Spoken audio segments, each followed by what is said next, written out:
भारत का संविधान बना, इसमें 22 चित्र थे। इसमें 2 चित्र महाराष्ट्र के थे और सारे के सारे चित्र बड़े मीनिंगफुल थे। एक चित्र इसमें छत्रपति शिवाजी महाराज का था और दूसरा चित्र तात्या टोपे जी का था।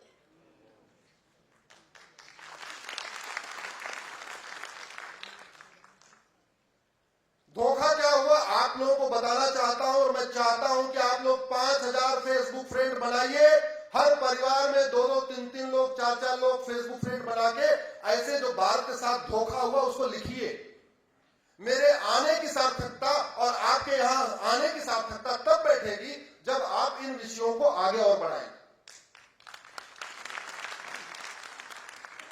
चैप्टर 15 इलेक्शन से रिलेटेड है,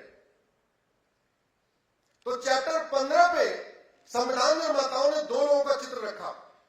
एक रखा छत्रपति शिवाजी महाराज का, दूसरा रखा गुरु गोविंद सिंह जी का। क्यों रखा? क्योंकि पॉलिटिकल पार्टियां चैप्टर 15 से बनती हैं। हम लोगों को जो वोटिंग का अधिकार मिला है वो कहां से मिला है? चैप्टर 15 से। सारा का सारा इलेक्शन सिस्टम कहां से गवर्न होता है? चैप्टर 15 से। ये जो chief election commissioner, election commissioner, पूरा का पूरा इलेक्शन कमीशन का जो डिपार्टमेंट है ये कहां से चलता है? चैप्टर 15 से।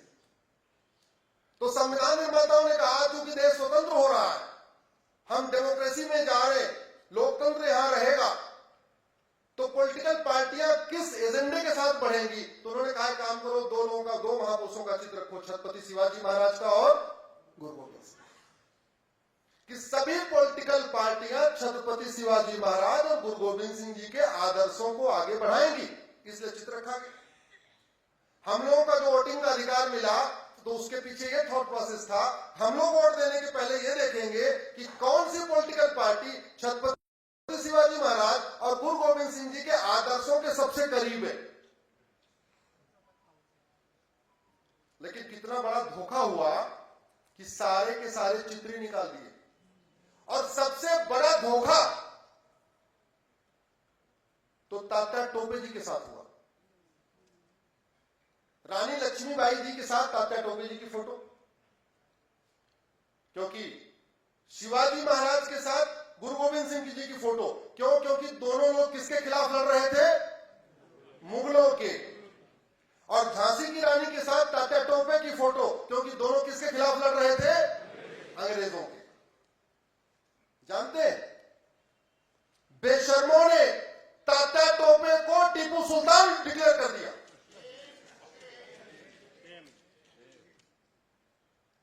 फोटो वही तात्या टोपे जी की और नैरेटिव कर दिया ये टीपू सुल्तान की फोटो है। इस गद्दारी के साथ, इस देशद्रोह के साथ आपके महाराष्ट्र के किसी सांसद ने संसद में आवाज उठाई क्या? जोर से बोलिए जरा। आपके महाराष्ट्र के किसी विधायक ने विधानसभा में आवाज उठाई कि छत्रपति शिवाजी महाराज और तात्या टोपे की फोटो संविधान में आनी चाहिए? नहीं। तो उनको नहीं मालूम है तो उनको जगाइए। तो अब दूसरा काम बता रहा हूं। पहला तो बताया 5000 फेसबुक फ्रेंड बनाना, दूसरा ये काम साप्ताहिक रूप से मिलना, रविवार के सप्ताह में 1 बार मिलना। और कहां मिलना? या तो कहीं मंदिर पे मिलना या सांसद विधायक के घर पे मिलना। चाय पानी किधर लेना? जोर से बोलिए जरा। उन्हीं की चाय, उन्हीं का बिस्किट, और उन्हीं की चाय बिस्किट लेके उनको ये बताना कि संविधान के साथ इतना बड़ा धोखा हुआ है, महाराष्ट्र के साथ धोखा हुआ है। विधायक जी आप इसको विधानसभा में उठाइए और सांसद जिसको आप लोकसभा राज्यसभा उठाइए। नहीं तो मेरे यहां आने का और इस आयाम के पूरे कार्यक्रम का, इतनी आयाम की पूरी मेहनत का और आपका 2-3 घंटे देने का कोई फायदा होगा क्या?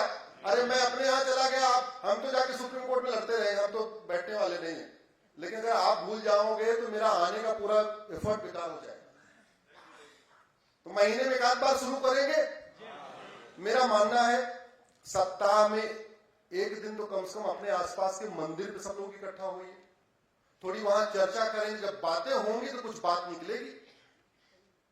सप्ताह में एक दिन तय कर लीजिए, एक रविवार मंदिर, दूसरा रविवार सांसद जी का और तीसरा रविवार विधायक जी का, चौथे रविवार ट्रैवकेशन घूम आइए। एक काम और करिए, तात्या टोपे जी के जन्म स्थान को लोग भूल चुके हैं। मैं आयाम संस्था से आग्रह करता हूं, आप यहां बैठे हुए सभी, यहां बहुत सारे वरिष्ठ लोग हैं, सबसे आग्रह करता हूं, हमें येवला जो उनकी जन्मभूमि है उसके लिए क्या करना है, कैसे करना है, वहां पे क्या व्यवस्था करनी है, उसको हमें एक तीर्थ स्थल के रूप में विकसित करना चाहिए। मैं गया नहीं हूं, मैं अपनी गलती मानता हूं, मैंने तात्या टोपे जी की जन्मभूमि देखी नहीं है, मुझे जाने का वहां अवसर नहीं मिला। हाँ, लेकिन अगर येवला के लोग कभी मुझे बुलाएंगे तो मैं जरूर जाऊंगा, दौड़ते हुए जाऊंगा वहां पे। आप लोगों से आग्रह कर रहा हूं, आदरणीय पाठक जी, आप लोग इसको थोड़ा चिंतन करिए, येवला के बारे में क्या करना है।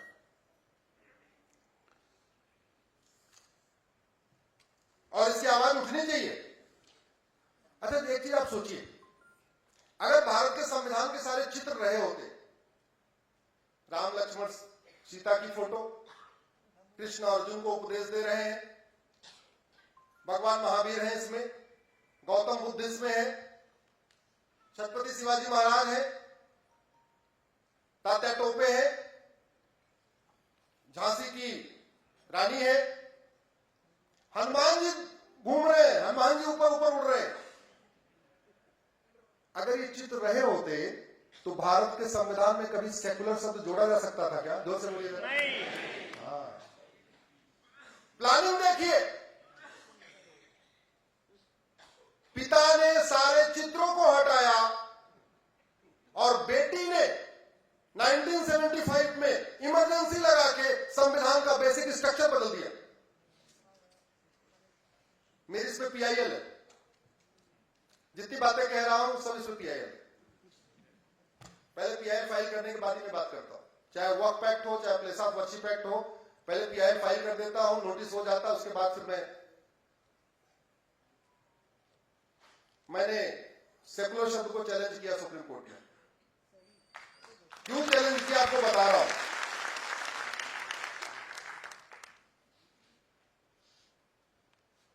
18 मार्च 1976 को लोकसभा का टेन्योर पूरा हो गया। क्या, चलिए थोड़ा आपको और पहले से बताता हूं। जून 75 में, 12 जून 75 को हाईकोर्ट का फैसला आया कि इंदिरा गांधी की जो ये संसदीय है ये अवैध है, इन्होंने फ्रॉड किया है, इन्होंने चीटिंग किया है, इन्होंने बहुत माल प्रैक्टिस किया है, इन्होंने बहुत बूथ कैप्चरिंग कराया है, इसलिए इनकी संसद की सदस्यता खत्म की जाती है। अगले दिन सुप्रीम कोर्ट में पिटीशन फाइल हुई 13 जून को, एक हफ्ते तक सुनवाई वगैरह चली। 24 जून 1975 को सुप्रीम कोर्ट का फैसला आया। सुप्रीम कोर्ट ने कहा ठीक है, हम हाई कोर्ट के फैसले को स्टे कर रहे हैं, आपकी जो संसद की सदस्यता हाई कोर्ट ने खत्म किया है हम उसको रोक रहे हैं, लेकिन सारी कंडीशन वो डाली जो कुछ दिन पहले अरविंद केजरीवाल को जमानत देते समय डाली गई थी। कंडीशन क्या डाली सुप्रीम कोर्ट ने? आप प्रधानमंत्री कार्यालय नहीं जाएंगी, आप कोई कैबिनेट की बैठक नहीं बुलाएंगी, आप प्रधानमंत्री पद का जो वेतन भत्ता होता वो नहीं लेंगी, आप सांसद बनी रहेंगी लेकिन प्रधानमंत्री के रूप में कोई काम नहीं करेंगी, ना ऑफिस जाएंगी, ना वेतन लेंगी, ना किसी फाइल पे साइन करेंगी, कुछ भी नहीं करेंगी। जैसे कुछ दिन पहले अरविंद केजरीवाल को कहा था ना, ठीक है हम जमानत दे रहे हैं लेकिन मुख्यमंत्री कार्यालय मत जाना। उनको थोड़ी शर्म आई, उन्होंने मुख्यमंत्री पद से इस्तीफा दिया, लेकिन वो इतनी बेशर्म थी। 24 जून को सुप्रीम कोर्ट का फैसला आता है कि प्रधानमंत्री कार्यालय नहीं जाना, कोई काम नहीं करना, और 24 जून की रात को राष्ट्रपति से कहकर 25 जून को क्या लगवा दिया? इमरजेंसी। ढूंढ ढूंढ के सारे लोगों को जेल में डाल दिया। संविधान संशोधन किया कि राष्ट्रपति और प्रधानमंत्री का जो इलेक्शन है ये सुप्रीम कोर्ट के समीक्षा के दायरे से बाहर है। एक और संविधान संशोधन किया, अगर प्रधानमंत्री के खिलाफ कोई केस चल रहा है सुप्रीम कोर्ट सुन ही नहीं सकता। ऐसे 3-4 संविधान संशोधन कर डाले। देश में राष्ट्रपति शासन लगा हुआ है, सारे विपक्ष के नेता जेल में है, जो जेल में नहीं है बेचारे अंडरग्राउंड है। मीडिया का बिजली पानी का कनेक्शन कटा हुआ है। एक अखबार का तो बिजली पानी का कनेक्शन काट दिया तो वो पानी बाल्टी भर भर के लाते थे पीने के लिए और जनरेटर चला के रात को अखबार छापते थे। चलो ये भी समझ में आ रही बात, ठीक है भाई तुमने ये भी कर लिया। तो 18 मार्च 1976 को तो लोकसभा का टेन्योर भी पूरा हो गया 5 साल का, और लोकसभा को विल ऑफ द पीपल कहते हैं क्योंकि जनता के डायरेक्ट चुने हुए लोग होते हैं। संविधान ये कहता है कि विल ऑफ द पीपल खत्म होने के बाद कोई महत्वपूर्ण निर्णय नहीं लिया जाएगा। इमरजेंसी लगी थी केवल प्रशासनिक काम बढ़ाने के लिए, भाई ठीक है, सबको जो नॉर्मल मिनिमम चीजें वो चलती रहे, और यहां धड़ाधड़ संविधान बदला जा रहा था। चलो बाकी बदल लिया तो समझ में आता है। जब मार्च 76 में पूरा हो गया तब तो लोकसभा भी नहीं बची, और नवंबर 76 में संविधान का बेसिक स्ट्रक्चर बदल दिया, प्रियम्बल को बदल दिया। संविधान का प्रियम्बल संविधान का बेसिक स्ट्रक्चर कहलाता है। संविधान के लिखे हुए शब्दों को संविधान निर्माताओं ने कहा कोई बदलाव नहीं करेगा। संविधान निर्माताओं ने, बाबा साहब अम्बेडकर ने कहा था जो बदलाव करना है संविधान के अंदर करना है, संविधान के प्रियम्बल में नहीं करना, क्योंकि उन्होंने कहा था कि इससे खतरा रहेगा। अगर आप कुछ जोड़ना शुरू करोगे तो कुछ घटाना भी शुरू कर दोगे। कल को पता चला इसमें डेमोक्रेसी लिखी हुई है, अगर सरकारों को सब प्रियम्बल बदलने का अधिकार मिल जाएगा, कल कोई डेमोक्रेसी निकाल दे तब क्या होगा? तो उन्होंने बोला प्रियम्बल को नहीं बदलना, लेकिन बदल दिया।